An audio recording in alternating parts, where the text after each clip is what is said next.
Hello students. 18 फरवरी से आपके board exam शुरू हो रहे हैं। घबराने की ज़रूरत नहीं है।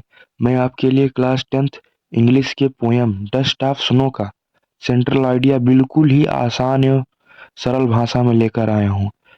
यह सेंट्रल आइडिया बहुत ही छोटा है, जिससे आपको तैयार करने में दिक्कत नहीं होगी। चलिए ध्यान से देखते हैं और समझते हैं।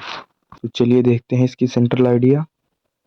दी poem dust of snow is composed by Robert Frost. मतलब यह जो कविता है वो रॉबर्ट फ्रॉस्ट द्वारा रचित है।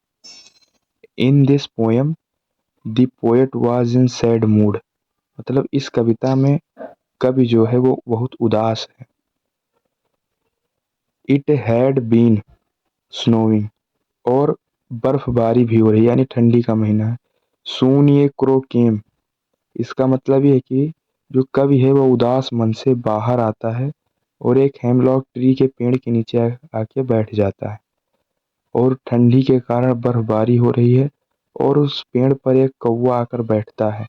सून ये क्रो केम, कौवा के आके बैठने से जो उसके ऊपर की बर्फ होती है, it stuck the dust of snow on poet. मतलब वो जो कौवा आकर बैठता है उसके बैठने से बर्फ की धूल कवि के ऊपर गिरती है, और दिस कवि के ऊपर गिरती है। दिस चेंज हिज मूड, और इस प्रकार उस धूल के बर्फ के टुकड़े का कवि के ऊपर गिरने से कवि का जो मन होता है वो बदल जाता है।